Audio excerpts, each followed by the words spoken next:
So, good afternoon again, Excellency, Honorable Speaker, distinguished guests, ladies and gentlemen. Warmly welcome to our 15th panel discussion of AVI-SDG Dialogue. My name is Kim Lian. I am a junior researcher for the Center for Sustainable Development Study of the Asian Vision Institute, or we call AVIs. And this is my great pleasure to be the moderator for today's program.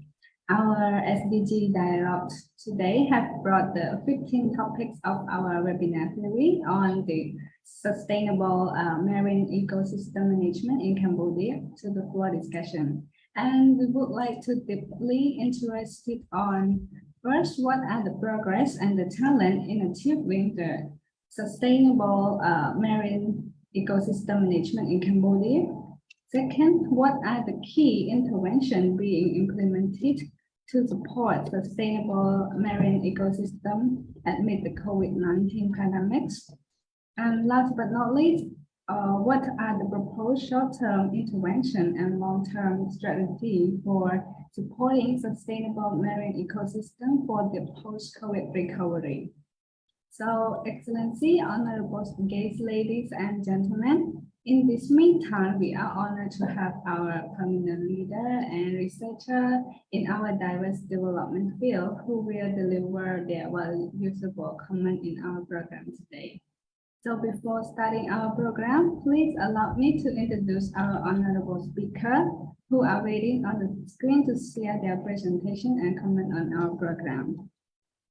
So first, please give a warmly welcome to our honorable speaker, Mrs. Can Bo Priem from Ministry of Environment in Cambodia. Ms. Can Bo Priem is a director of Department of Biodiversity, General Directorate of Policy and Strategy, Ministry of Environment, Cambodia. She has graduated in both environmental science and TLFL with a master's degree in environmental management. Recently, she graduated from another master's degree majoring in public administration from the Lee Kuan Yew School of Public Policy in Singapore. And she started her career in research assistant with the Conservation International since 2006, before moving to the Ministry of Environment in 2008 up to present. And during her professional service, she has experienced and involved in a species research and ecosystem management, supporting biodiversity-related policy, mechanism, and strategy formulation, action plan, and initiative development. On biosafety, access, and benefit sharing arising from the utilization of the genetics resource-related work, as well as cooperated in the implementing activity and the partner and all the relevant stakeholders to fulfill the obligation of Cambodia under the United Nations Convention on biological diversity and its protocol on biosafety and access and benefit sharing. So secondly, please allow me to introduce Mr. Luwani from International Union of Conservation of Nature and Natural Resources. Mr. Luwani is a Cambodia coastal and marine fishery specialist. He's graduated his master's degree in aquatic resource management from Thailand in 2011. And at the country level, he has managed IUCN's several coastal and marine projects, including supporting the government on marine and integrated coastal management policy with more than 10-year experience. And recently, he's managed the successful completion of Cambodia coastal policy, public policy, and institutional review of the blue economics developed for the World Bank in 2021. And access of the managed plan and socio-economic analysis. He has also, and recently, he has been working closely with the relevant government agency on the establishment of new marine protection areas and manage of the existing protection areas. So, Excellency, Honorable Speaker, distinguished guests, ladies and gentlemen, follow our agenda today. We will start our captivating program with the first agenda on the role of IUCN for Cambodia coastal zone situation analysis, which will convey the speak by Mr. Lu Wan-Ni, and the second on the government policy and intervention for sustainable marine ecosystem management, and the speak will be delivered by Mrs. Kenbupriang. And for the last of our agenda, we will open the floor for discussion and then we will have a group photo session at the end of our program. So, Excellency, distinguished guests, ladies and gentlemen, if you wish to have any question during our presentation periods, please drop your question in our Zoom chat box or our Facebook Live. So we will deliver those questions to our honorable speaker. So to begin our program, please allow me to invite honorable speaker from IUCN, Mr. Lu Wan-Ni, to deliver his remark. Mr. Wan-Ni, please, the floor is yours. Thank you very much, good afternoon, ladies and gentlemen, and also it is my great pleasure to be invited to be the key speaker for this session on sustainable marine ecosystem management in Cambodia.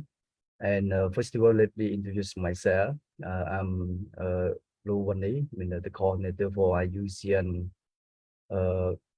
Cambodia country program, and I have been working for IUCN more than 10 years, and also responsible for the coastal and marine the project, but also other related the project which focus on Tonle Sap and also Mekong region. So based on the agenda, I have a presentation So please allow me to be able to share my screen. So you are my host. So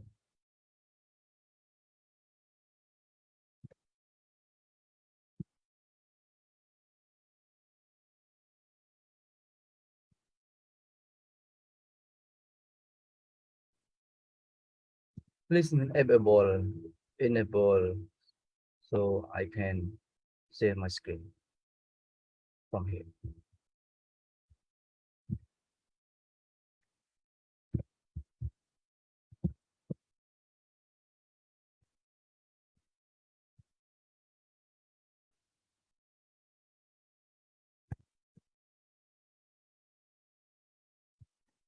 You can see my screen, Kim Liam? Okay, yes. Great. Okay, so thank you again. So let me present about the Cambodian state of the coastal and the marine ecosystem based on the agenda that we reserved from the AVI. So as you know, Cambodia has the long coastline. It have 435 kilometers coastline with more than 55,000 square kilometer of the EEZ, which is along the open sea. So Cambodia has 74 islands. One island which is biggest Iceland is in Korong. It's also the marine national park. That's the government, but the government declared in 2018. So as you know, Cambodia has a lot of biodiversity, coastal and the marine biodiversity, especially the mangrove, seagrasses, coral reef.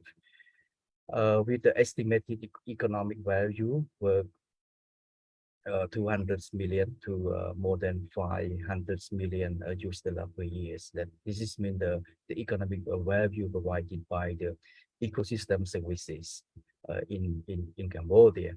And in addition to that, the coastal and the marine area also support a lot of work, also contributes to building national economic growth, especially through tourism, through job creation, agriculture, agriculture of marine fishery, and also mineral gas exploration, and also development mining.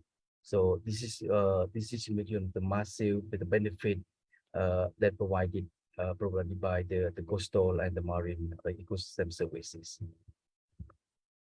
This is the map showing the coastline in Cambodia. Our coastline in the cover for the coastal provinces, starting from Koh Kong, bordering Thailand to Kep, to Kampot and Kep, bordering the Vietnam. Yeah. So this is the map showing what several types of the activity of the local people depend on the coastal and the marine ecosystem services.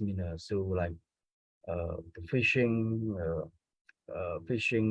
boat, ecotourism, and also coastal and the marine fishery processing activity. This is the kind of the benefit that are provided to the local people. And this slide is showing the distribution of the key ecosystem and the marine ecosystem. As you know,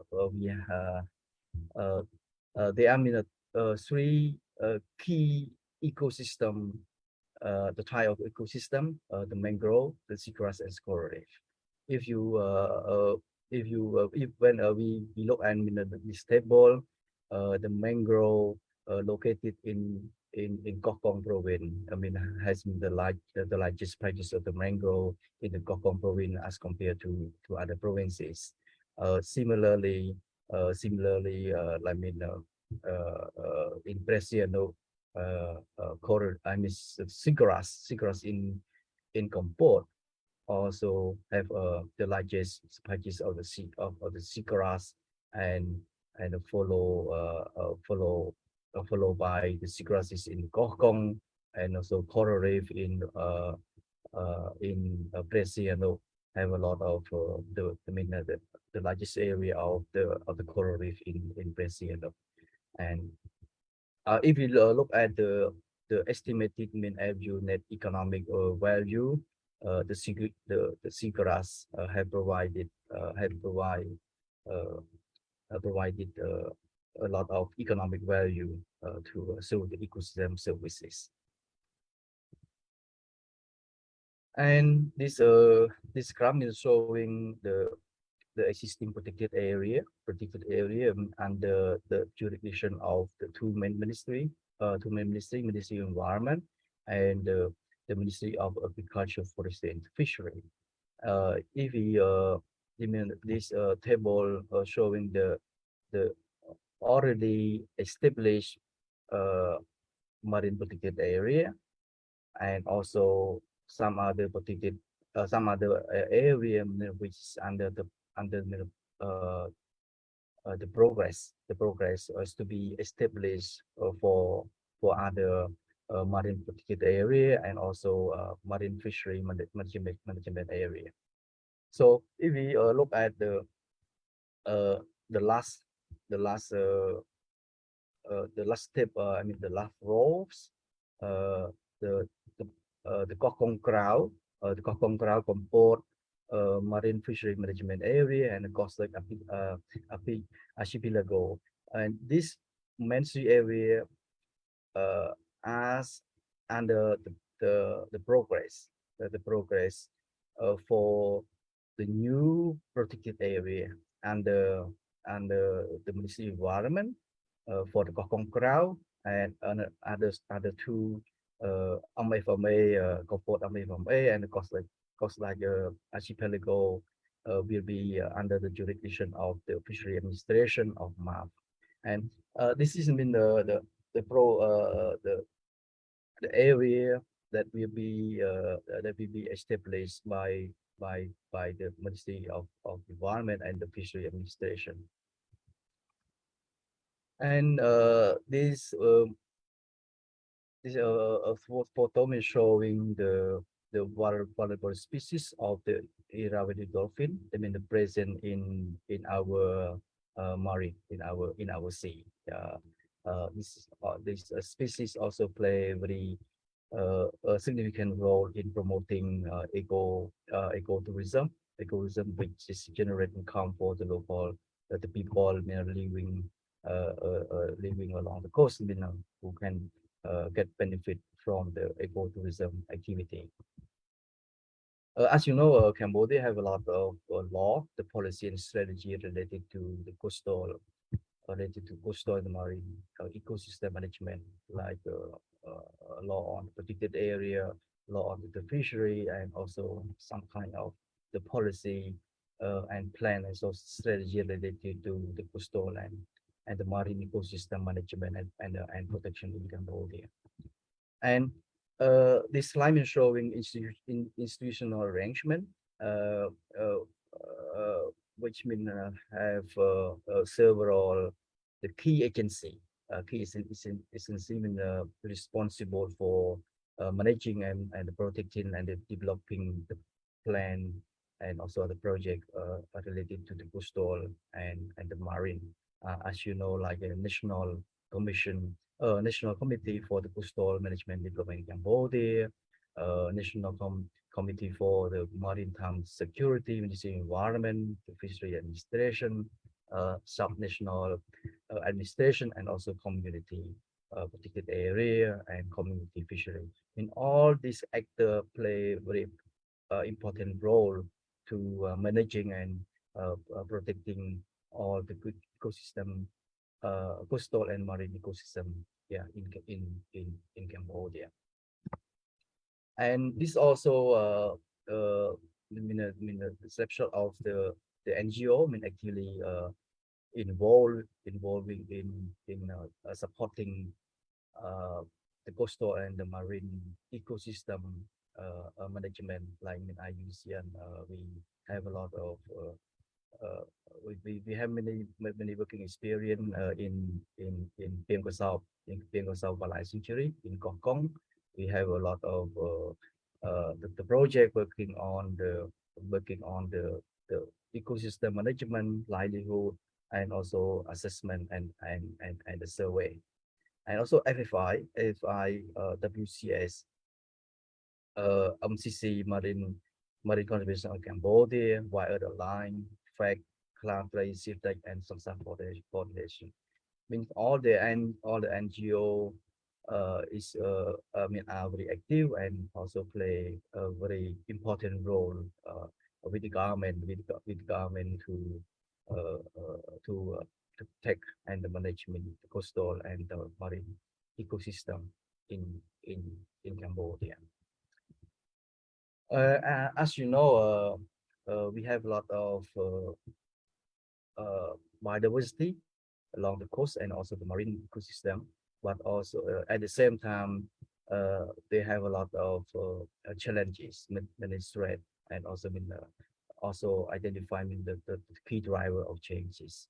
And as you know, we have a loss of the biodiversity resources due to several activity, like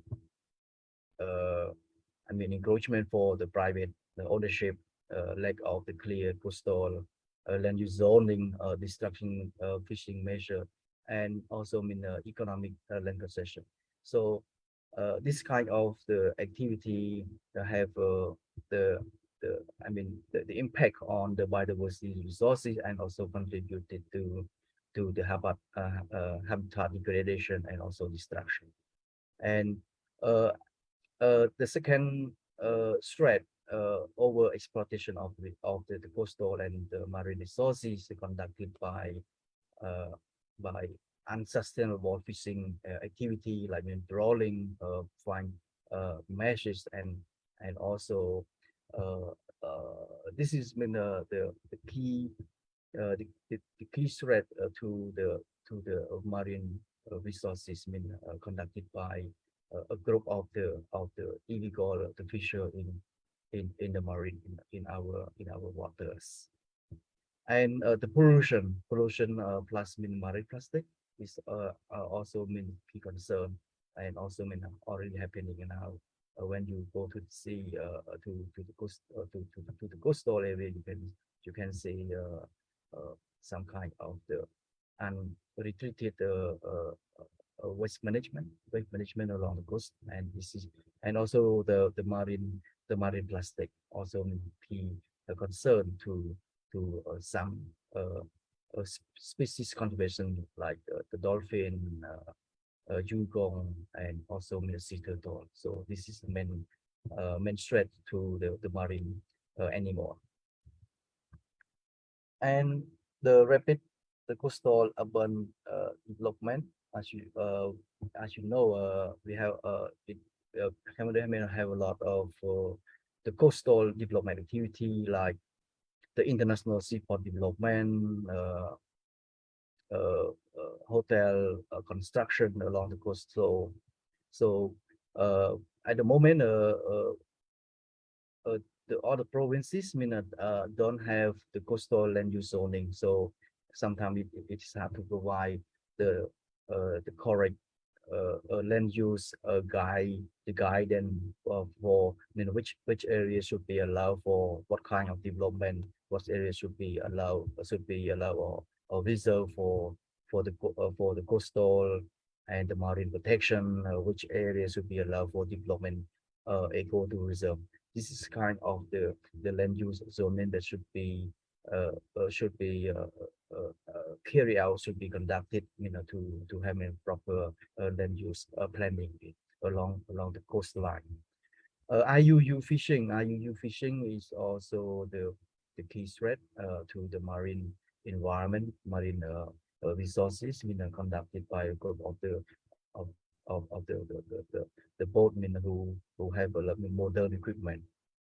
But equipment, they always commit illegal fishing activity in the open sea. Climate change. As you know, recently the local, the coastal, the community face frequent storm when they go to the fishing. So it also uh, affecting their livelihood, as their livelihood depend on the fishing. So when it had the storm, so it also affect the fishing activity. Lack of alternative livelihood, so it also the key pressure on the resources, So uh, I mean, uh, establishment of alternative livelihood is also uh, is also what we would like to build, to reduce the pressure by the local people on the coastal and marine ecosystem. And in response to identify threat and the challenges, we also come up with a strategy and recommendation. So in terms of lack of integrated planning and zoning, as you know, President Bill used to have the coastal land use zoning in 2005.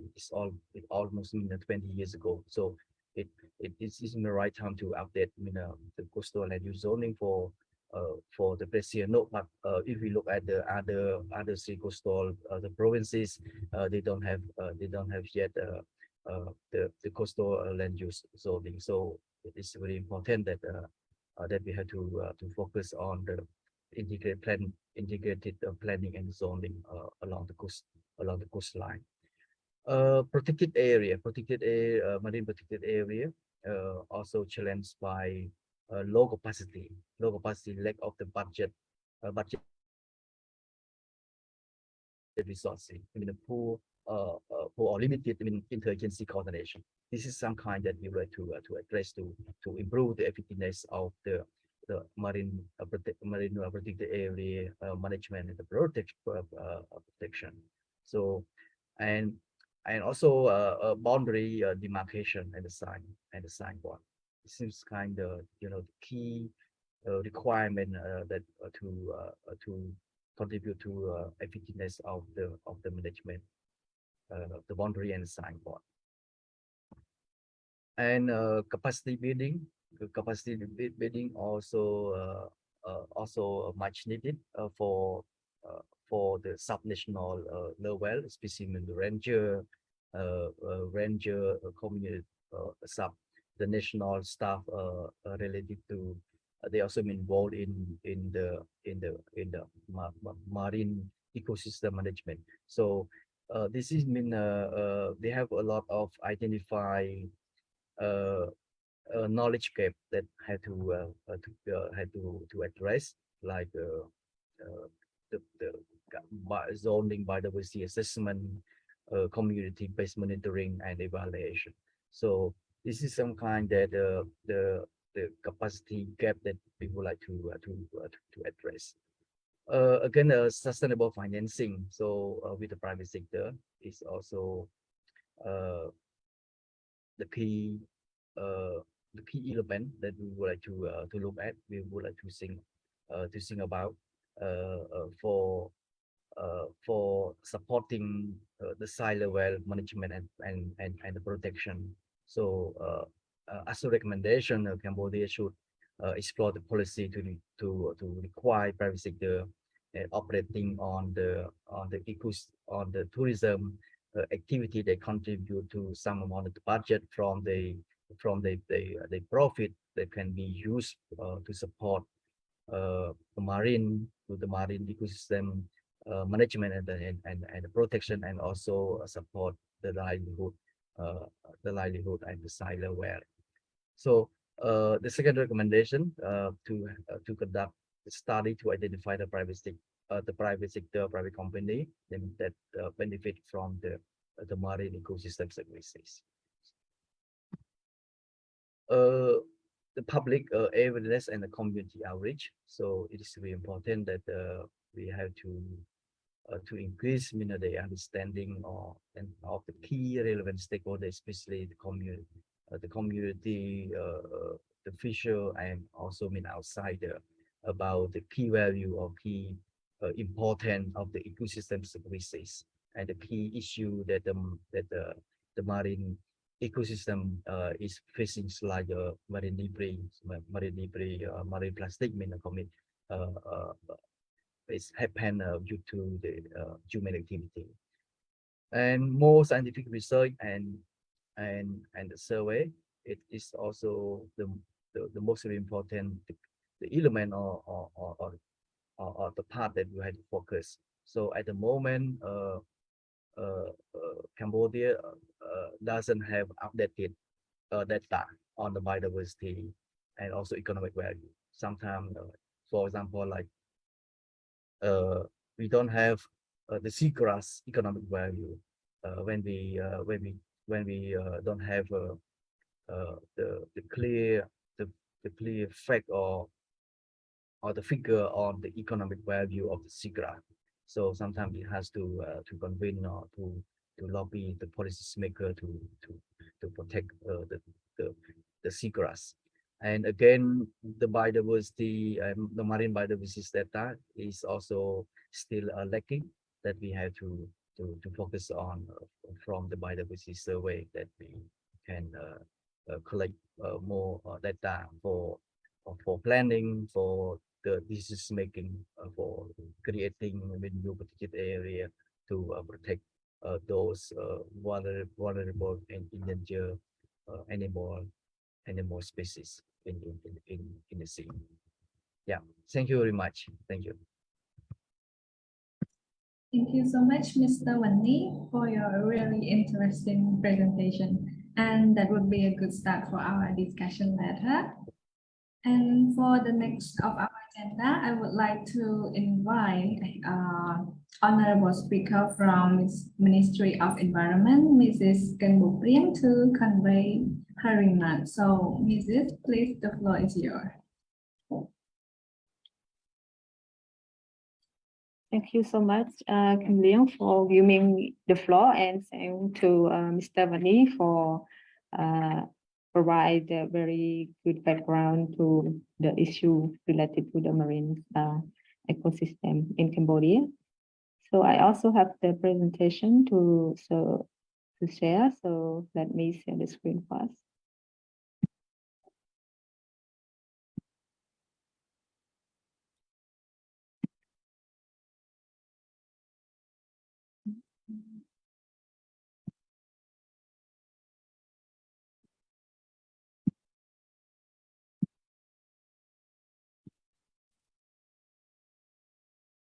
Okay. So good afternoon again to all participants who joins in today's AVI-SDG Dialogues.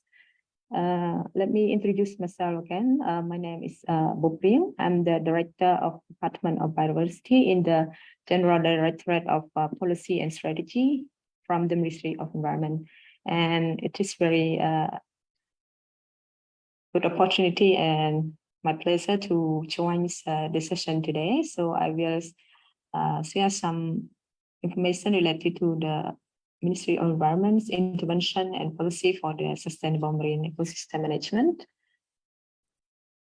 So today I will provide some background related to the protected area in Cambodia, and then some progress and challenges related to the SDG 14, and later on we'll move to the some key intervention being implemented, and lastly we'll share some proposed short-term intervention and long-term strategy for the marine ecosystems management.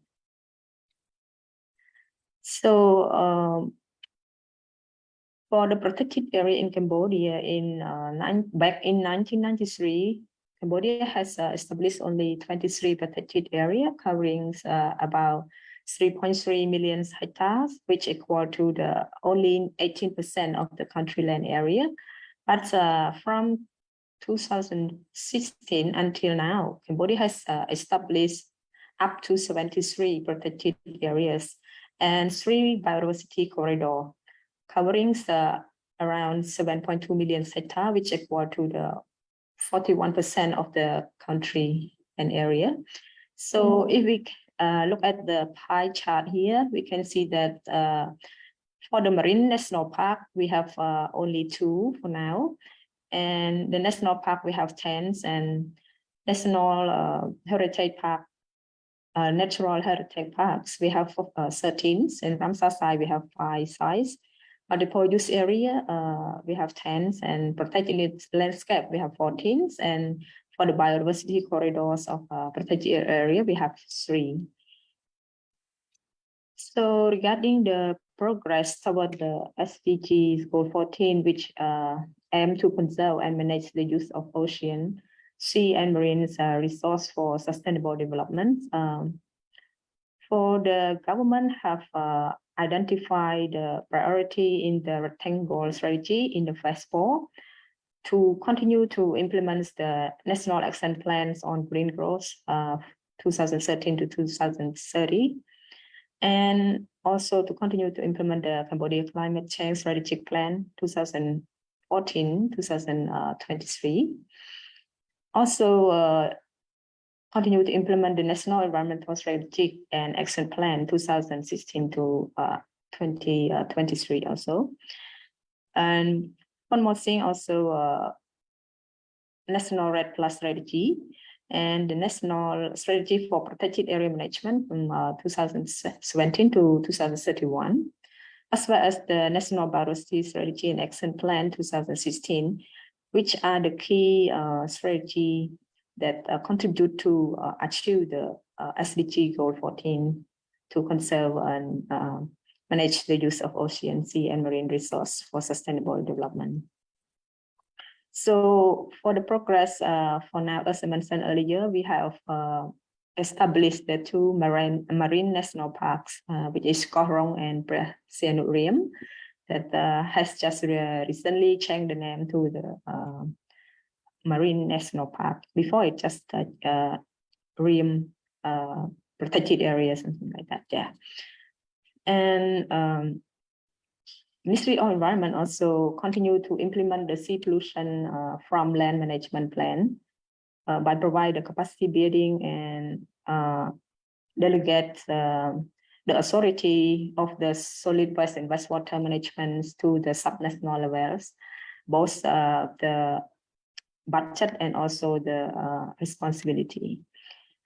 And also enhance the conduction of the EIA and environmental impact assessment and social and environmental impact assessment for the development project that want to conduct in the coastal areas and also other area.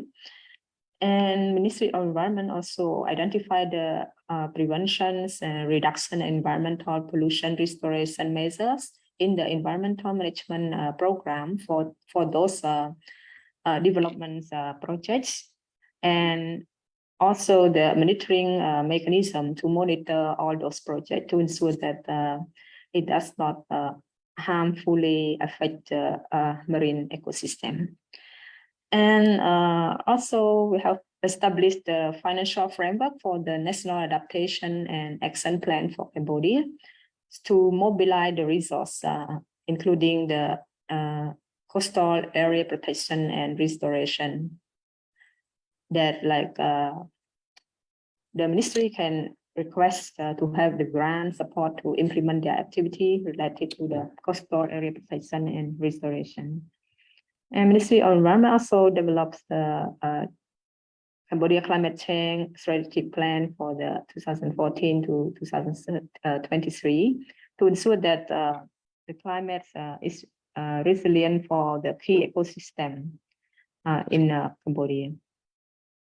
And also we have established the National Environmental Strategic and Action Plan that's called NESHAP, which also focus on the coordination and management of the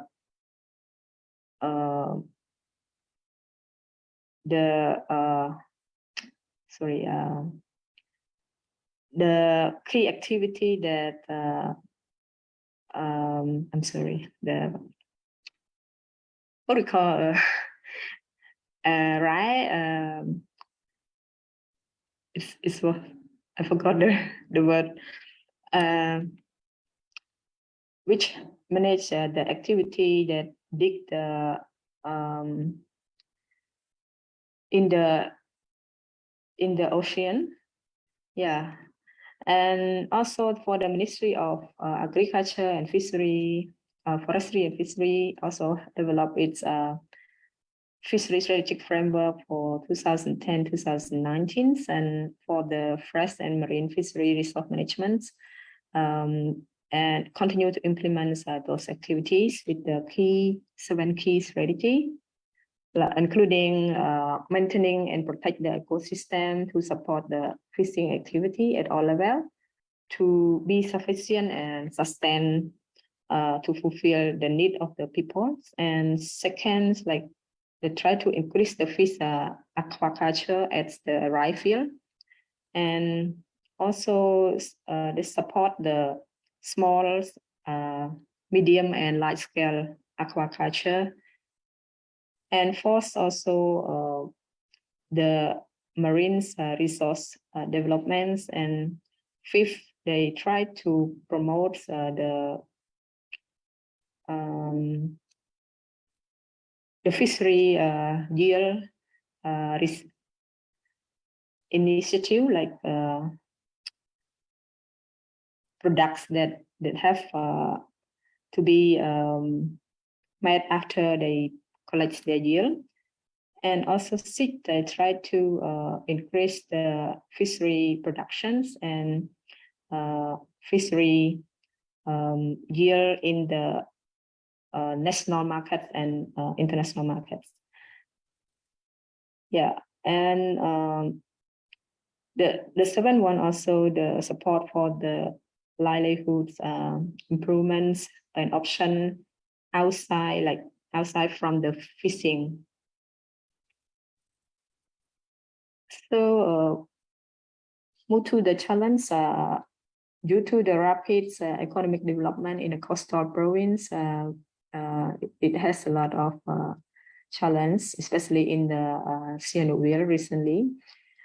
And also, previously we have increased the number of tourists, so also met a lot of challenge to the coastal area in the previous time before the COVID. And also increase in the transportation service by the sea and aquaculture. Moreover, we also have the challenge with the limitation of the soft and hard infrastructure for the waste management and polluted chemical substance to prevent the marine pollution. And also, we face the limitation in the research and aquaculture developments, and also the illegal fishing, overfishing, and mangrove forest threat also. And climate change also pressed another challenge, resulted in the sea level rise and saltwater invasions and coastal erosion also. And another key challenge, one we also mentioned earlier, like so far we don't have the management plan and zoning of the Marines National Park yet, and also no boundary demarcations. And also we have a limited capacity in research and equipment to conduct the research also related to the coastal and marine resource. So here are the key intervention being implemented by the, I mentioned here both the MOE and some by other NGO and project also. Now MOE also studying and compiling the data on the potential coastal and marine resource in the Presiden Notes and Koh Kong province. And also they reviewing and discussing on the aquaculture project master plans amendments for the crab, shrimp, and fish company. And they also preparing and the establishment of the protected area in Koh Kong province in Koh Kong Kraus, as Vani also mentioned, yeah. And preparing the Koh Rong Marine National Park management plans. They are in the process, so still not yet have any concrete document yet. So also MOE is cooperating with the partner implementing the Blue Action Fund projects, which led by the FFIs, like but unfortunately today they cannot join us. And another project is combating the marine plastic litters in the coastal area also. So besides that, they're also working closely with the National Committee for Cambodia Coastal Areas Management and Development on the beautiful beach and coastal area management. And also the national levels are cooperating with all the provincial Department of Environments in all the coastal province to prevent the natural resource illegal activity, and they try to do the patrol regularly to the targets area. And also they disseminating the law of protected area to the local community for the awareness raisings and encourage them to join with the conservation work also. So now let's move to the short-term intervention and long-term strategy. For the short-term intervention, because of the lack of the data and information of the biodiversity resource in the coastal area, so should have the study and the compiled data on the potential coastal and marine resource of our country. And also to conduct a feasibility study for the establishment of the new marine protected area so that our resource can be protected well. and also enhance the implementation of the city and key urban area infrastructure master plan so that we can protect the pollution from the land area into the sea, and regular monitor and evaluate the coastal and marine resource protection and conservation work, and try to prevent the illegal fishing activity, and more important is to build capacity of the national and sub-national level staff as well as the community to aware of the value of the marine resources, and also build the capacity of the staff for the research capacity also. For the long-term strategy, as we know that we still far behind in the inventory or data of information of the marine resource. So we should identify and conduct the inventory and monitor the data of the biodiversity resource. So we know that what we have and how to protect them and what are the things need to be restored or protect. Yeah. And should maintain the ecosystem and the coastal biodiversity protections and sustainability of the water source. Yeah. One more thing is to increase the aquaculture production and supplies and improve the community livelihood and participation. So whenever they have the good livelihood, so they may not involve more in the destruction of the natural resource, and will participate in the conservation with our staff and the government and the NGO that work in the field.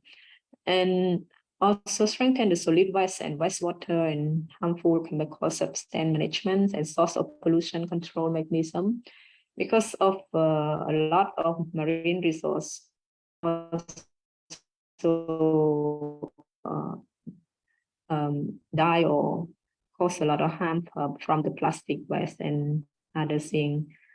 And one more thing is to strengthen the national and international cooperations related to the marine activity. And to update here, Cambodia is in the process to join the Convention on Migratory Species, which we want to join as the member, and now we are working on it, and hopefully we can join it next year or end of this year if possible, because we're now in the process to the Council of Ministers for the this consultation and the approval.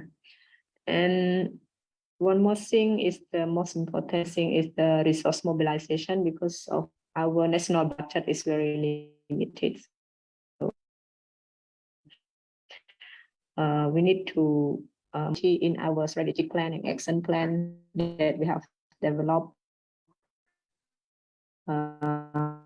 to achieve our targets set in the plans and the goal of the SDG for Cambodia. And another important thing is to develop the management plan and zoning and also boundary demarcation, as when we have the clear demarcations and with clear zoning and management plans, it will help us to implement the activity effectively and efficiently also. And another important thing also is to restore the habitats of the degraded ecosystem that we have identified during our research study. So that's all for me. Thank you so much for your attention. Thank you so much, Ms. Cambodia, for your really meaningful presentation. So, Excellency, distinguished guests, ladies and gentlemen, we've been enjoying listening to our very insightful comment from our honorable speaker. And our program now approaching to open for the fourth discussion. And due to the time constraint, we got one question from our Facebook Live from Ms. Vidya. So the question was asked, from your slide regarding to the major threat and the driver of change, you mentioned about the lack of alternative livelihoods. So, from your perspective, what can the local people do to support their livelihoods? So, I think the question may refer to Mr. Manu.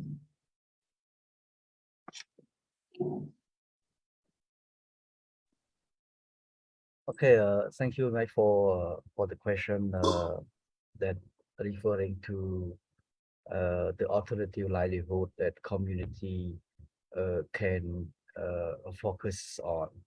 Normally, the coastal community depend heavily on the fishery fishery resources.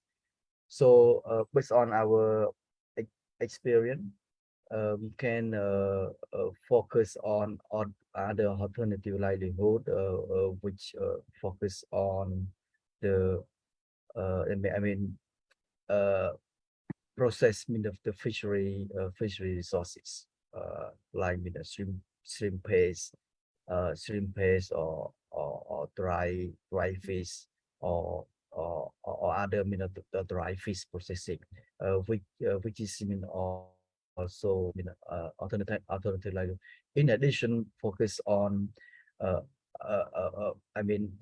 sustainable, the small scale aquaculture farming, which is focused on the green mushroom, which is the Ministry of Environment is trying to promote, which is linked to try to add value to the value chain, and also the sustainable of the market for the local, the coastal product being produced by the local community.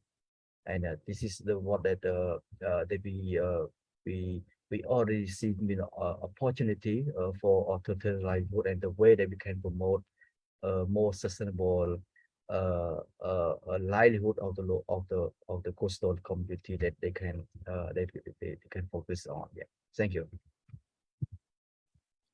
Thank you so much, Mr. Wani, for your reports. And we got another question from our audience in Facebook too. So the question was asked by Mr. Ratanem. So could you please share what the facts have been driving into the legal activity into the coastal area, and who have been fishing the illegal activity? So far, the illegal activity has been decreased or increased in still the same after your cooperation with relevant stakeholder authority.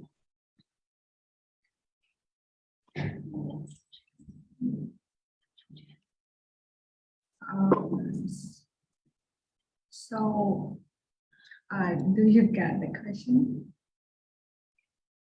So along it. Okay, again, please. Yeah.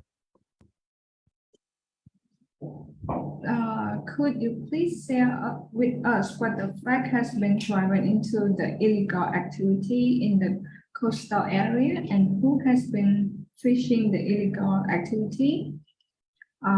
So far, the illegal activity has been decreased, increased, or still the same after the cooperation with the relevant stakeholder authorities. Okay, thank you very much for this question. As Cambodia got the red card from the EU in terms of our failure to enforce fishing activity in the open sea. So at the moment, the government through the fishery administration of the Ministry of Agriculture, Forestry and Fishery is revising the fishery law, which focuses more mainly on how to address IUU in our Cambodian open sea. In terms of who are committing illegal activity in the sea, based on our our understanding or based on our consultation or the discussion with the key resident stakeholder, it's mostly committed by our people themselves, but also the people from the neighboring country. Given unclear, I mean, even they low understanding with the fishing domain or fishing area in the open sea are. So sometimes they come across to Cambodian border. Sometimes our Cambodian people come across to the Cambodian border. So the kind of the fishing activity mostly they use like in the modern fishing technique, like lighting the fishing or drawing with a small fishing mesh net, which had been the big impact on the bottom of the sea, especially like if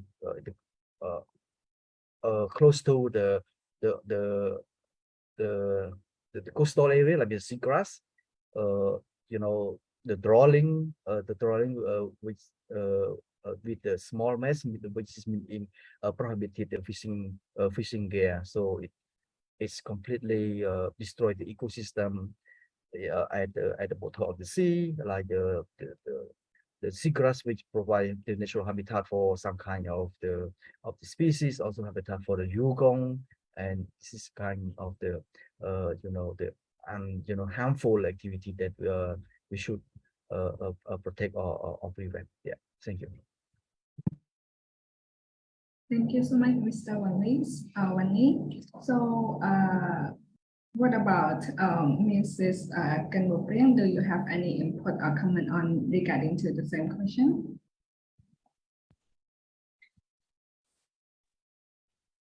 Thank you so much for having me. As I think Mr. Vani have mentioned mostly on the answer for this. In general, I can say that after the cooperation between the governments and the stakeholder, the NGO, so the illegal activity is decreasing from the past. So I think since now the people in the in the community, they also have more alternative jobs, so they don't depend wholly on the natural resources. So, but there's still some illegal activity, and I mean that with all the effort, it's still some existing illegal activity, but much more improved for now compared to the past. Yeah. Thank you. Thank you so much. So, a moment, please.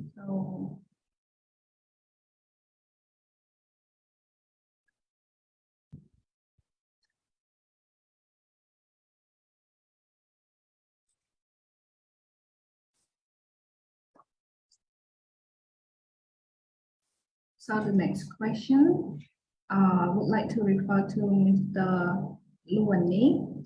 As you mentioned, of the challenges faced was due to the lack of law enforcement. What should be the new intervention of the MOE to, as the government agency, to enforce the related law?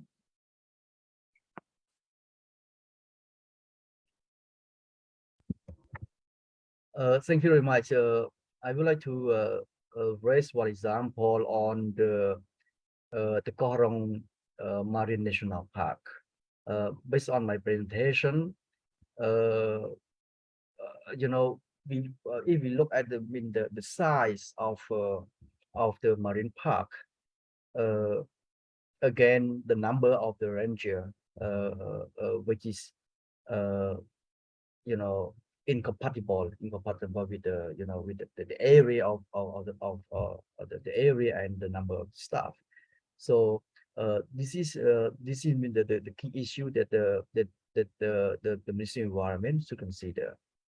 And in addition to this, related to the budget allocation to the site, which is still minimum, still minimal, that could be increase especially for law enforcement in the relation in the relations to the marine protected area. And at the moment, as Ms. Bukrin mentioned, management plan is still being developed. After that, zoning and also demarcation. So without those of the key elements, so it is some kind of little bit hard to enforce the law enforcement, let alone the number of the staff, the number of the ranger, lack of the budget at the site. So this is the key element that we have to come along with one the package. So yeah, not just let you know, when we talk about the enforcement, we have to talk about the the equipment and the budget, and the number of the manpower, or I mean the ranger. So so this is what I would like to respond to that question. Thank you. Yes, thank you so much. So we got a follow-up question from the same person, Mr. Ratana. So he mentioned that I read that the sea graph in our coastal area in 4 provinces have been decreased due to the illegal activity and the development at the coastal area, which these have been affecting to the life of the marine in the sea. Do you think for the intervention to prevent the sea graph? So I would like to ask Ms. Bukrin to answer the question.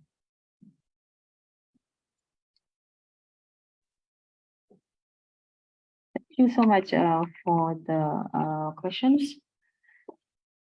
For the interventions to protect the seagrass, I think the study of the degraded ecosystem is very important, so that we need to know clearly where it has been degraded, and we need to take the action to restore the seagrass in that area.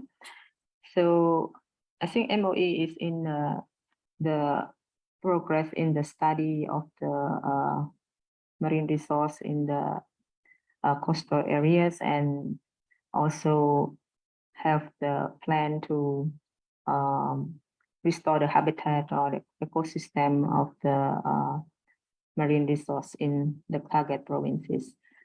However, as Mr. Wani has mentioned, and as the fact that the government has the limited budget, and also the resource person, so we need to do step by step and with our resources. So we try to mobilize more resources to implement our activity that have identified in the plans, and hopefully we can work together with the stakeholder like the NGO. As I mentioned in my presentation, we have the Blue Action Funds that the FFI is the lead organization and cooperate with many others consortium, NGO consortium, and also together with the governments to try to enhance the strengthen the protected marine protected areas, and also fishery governance, and also coastal community livelihoods in Cambodia. So through this project also should have some element that have to restore the seagrass ecosystem, and we hope that together we can restore this kind of habitats in the future, in the near future. Thank you. Yes, thank you so much. I would like to move to another question. So how to convince the public or the private sector to start thinking about the environments, particularly on the marine environments? So I would like to refer this question to both of you.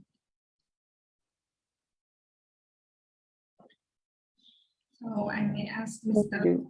first.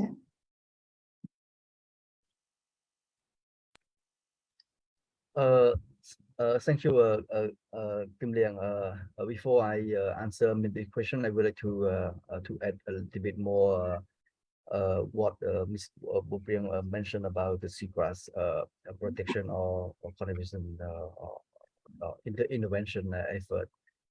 As you know, Cambodia used to be the largest patches of the seagrass in the Southeast Asia. If we look at the seagrass in Kampot, it has more than 25,000 hectares. So, however, the number, the distribution of the seagrass bed is degrading due to the massive development, the coastal development activity like international seaport and also the rice mill along the coast in Kampot. Based on IUCN survey in 2014, we found that the area of the seagrass has been significantly declined or decreased or lost due to the international seaport development by the private company in coastal in Kampot. So we are not led, to protect the remaining the seagrass area. So what we would like to focus, we have to conduct economic value of the seagrass. We would like to know the economic value of the seagrass services. Services provided by the seagrass. At the moment we don't have how much the area of the seagrass provided to the local people through the fishery resources collection, through climate change, carbon sequestration. This is some kind of the information that we don't have, or economic value that we don't have, that we have to focus. The second intervention is coastal land use zoning. So it is a little bit hard to lobby or to get it done.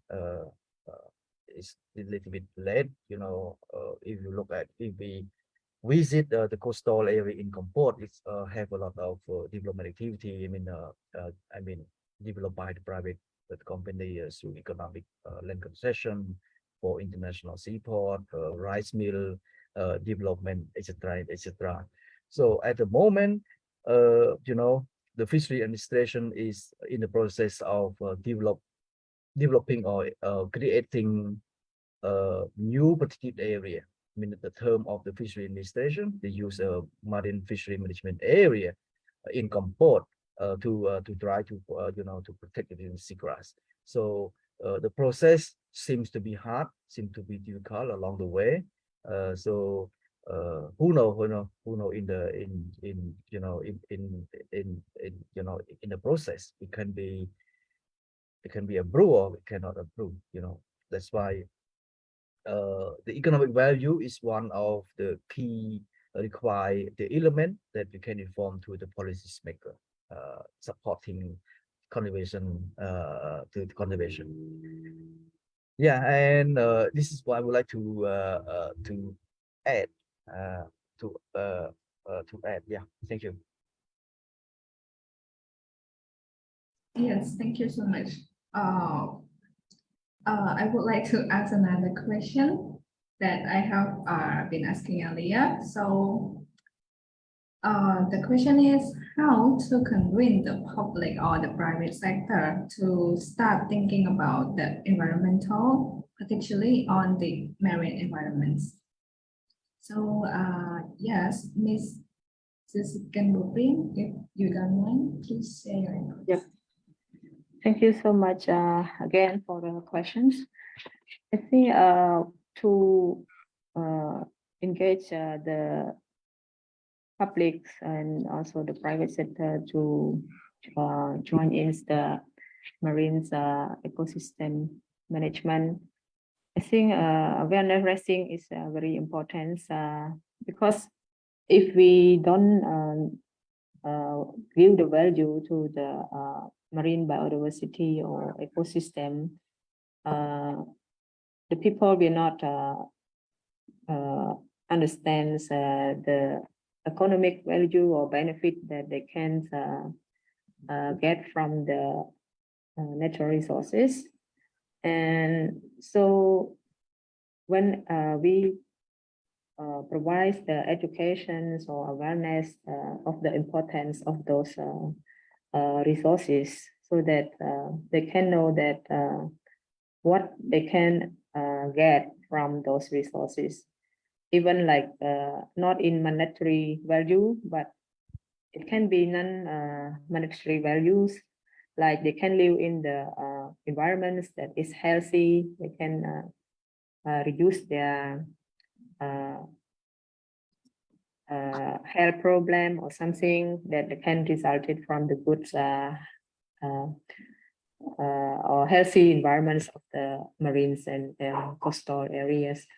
So whenever they know the values of those resources, I think they can understand and join in the efforts to protect those resources.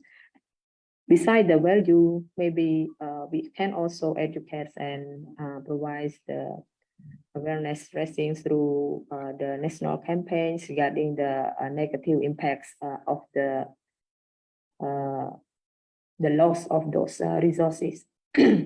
So people may afraid of what negative impact they can get from the outside world, and so when they understand both the value and also the negative impacts, I think they can change their attitude towards the resources. Yeah, thank you.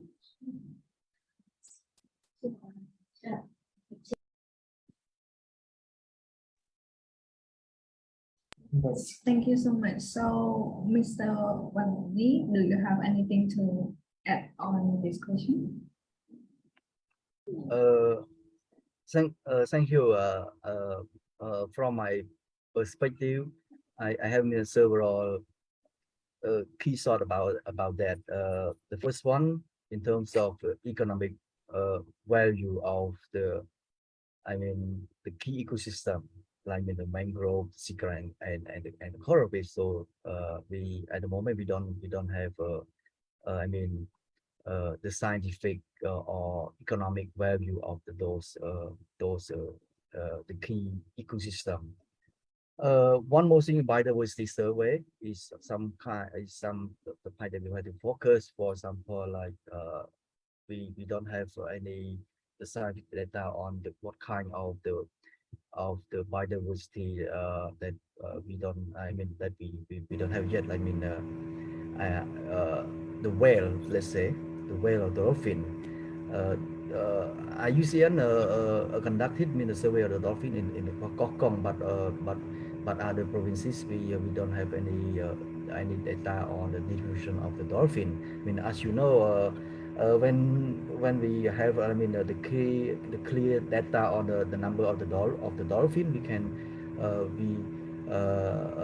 can lobby the private sector or the public, to focus on the dolphin. As you know, the dolphin is the indicator for the health of the ecosystem. Wherever the dolphin is present, it's mean that that's area have a lot of fish. Again, whale, the people don't, you know, don't understand about the value of the whale, because whale play a very important role in absorbing in the carbon dioxide from the atmosphere. So without the scientific research or yeah, the people don't know, I mean, the key value of the whale in the ecosystem, in marine ecosystem. This is, I would like to focus. And one more thing we have to conduct in the case study on the given area of the, I mean, related to the ecotourism development that we can show to the, okay, I mean, this area provide a lot of benefit to the local community. Also the private sector also get the benefit from that area from the services. So the case study, I mean, conducting, I mean, the case study on particular area is very important, that we have to to show the real benefit to the local community, to the private sector, and to the public in general. Yeah. Thank you. Please go to the focus. Yes, thank you so much. So since we still have a lot of time, I would like to raise another question regarding to the coastal area. It also connected to the country, and how the participation of those countries on the marine ecosystem management in Cambodia. So I would like to ask Nick and Brooklyn, do you have any input on the question? Sorry, can you repeat again? The question is regarding to the coast area. It also connected to the neighboring countries. And how do you think the participation of those countries on the marine ecosystem in Cambodia? Yeah, I think it is very important for the country to work together to protect the marine resources. That's why we have joined the conventions. Like right now, we are also the member of the United Nations Convention on Biological Diversity, UNCBD, which have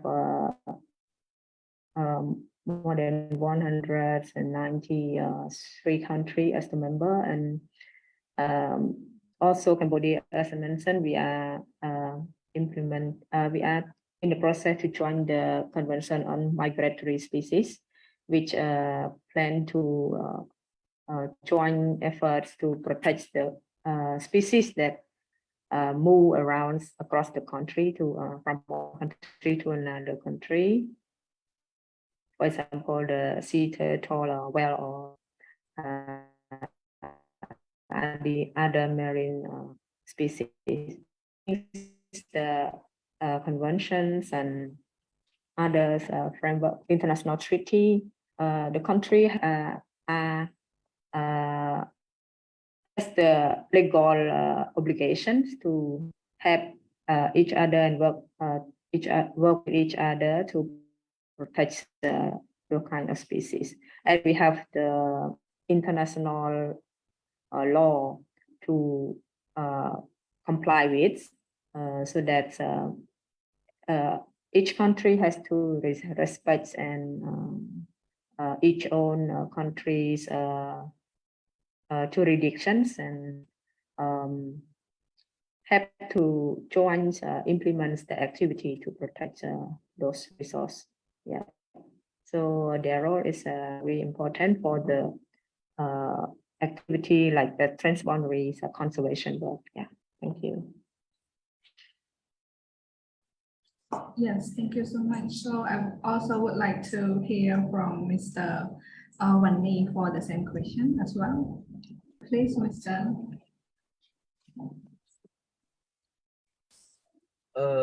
Thank you, Kim. I think transboundary the collaboration is a very important point that we actually mean that we already that Cambodia already done through the several previous the project. IUCN, from IUCN, the project, we established transboundary dolphin conservation working group between Kokong and Drap. Kokong in Cambodia and Drap provinces. As you know, the dolphin move back and forth between Cambodian and Thai water border. This is very important point that we have to promote a transboundary collaboration on the marine citizen management and the protection, and also through several initiative or partner like the CTEC, working with the fishery administration at the country, at the country level also, and as well transboundary collaboration on the mackerel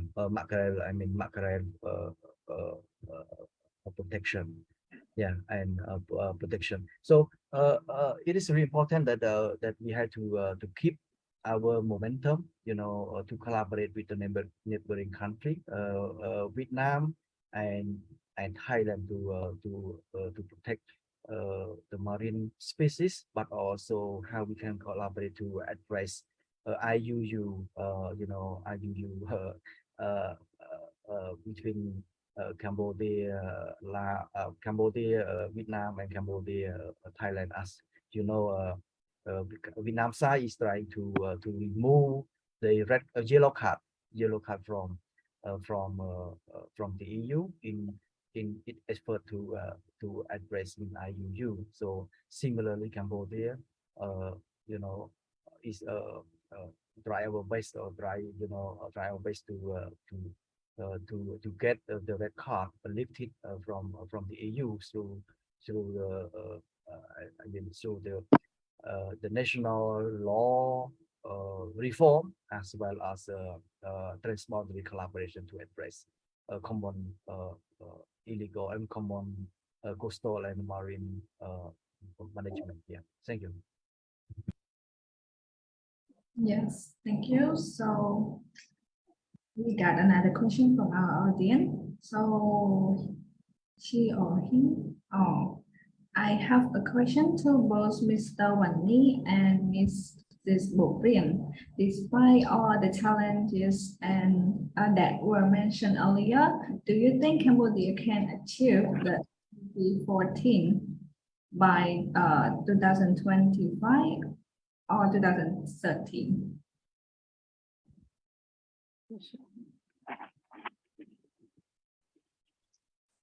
So, Ms. Bo Prien, can you have any comment on this question?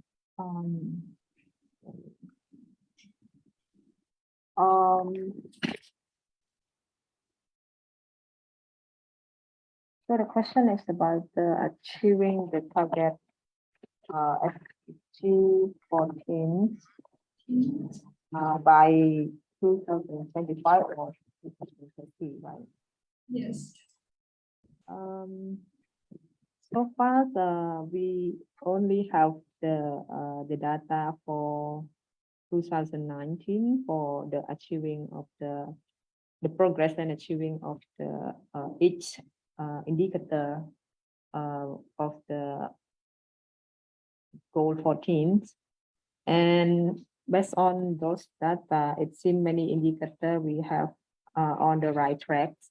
And currently, Ministry of Environment is also in the process to update those information from the year 2019 until 2022. So I think we may achieve in 2030, but in 2025 maybe we cannot reach that yet, because like in the indicator like 14.1.1 about the reducing the marine pollution through the sea conservations. In 2019, the indicator is about 40%, but actually in 2019 we won't have the data to show that we have achieved or on the right track or behind or something. And also another indicator about the functions and the ecosystem service of the coastal areas. We also don't have the data for that. And our target is about 50% to achieve in 2019 only. But beside that, it seems it's on the right tracks to achieve those targets. So I cannot guarantee or answer that we can 100% achieve it, but I think based on the efforts from now, both for governments and corporate with all the NGO and stakeholder, and also the increased knowledge of the publics and the improved livelihood of the communities. I hope that by 2030, we may achieve those targets. Thank you.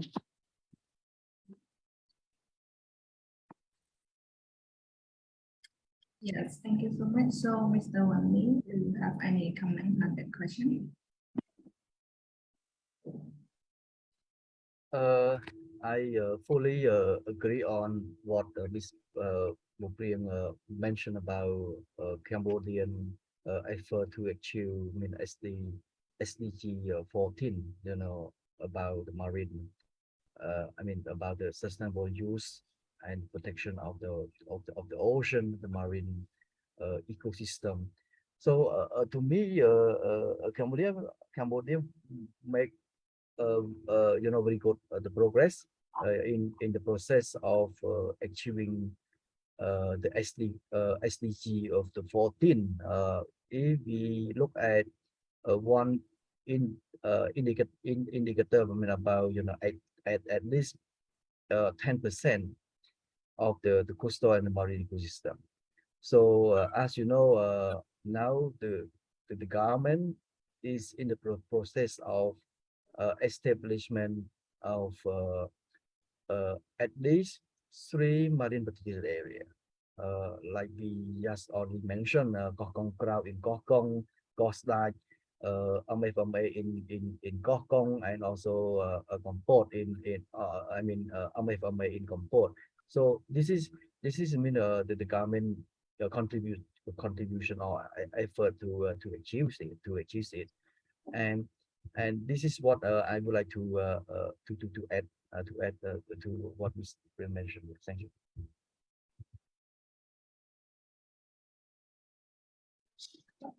Yes, thank you so much for both these pages, for your really insightful comment on our program today. And we would like to thank for your valuable comment and interesting topic from the government activity as well as the UNCN that have been done so far. So as the time limited, we would like to end our discussion here. And before closing our program, may I invite all honorable speakers for a group photo section.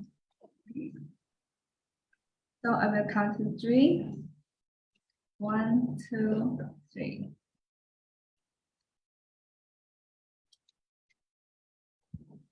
Thank you so much for your kind cooperation. And Excellency, Honorable Speaker, distinguished guests, ladies and gentlemen, to end our program today, allow me to express my gratitude to all honorable speakers and our audience for spending your valuable time with us today. And wish you all distinguished guests are safe from COVID-19. And we also would like to apologize for any unintentional mistake that happened during our events. So wish you all the best. Thank you so much. Thank you. Thank you.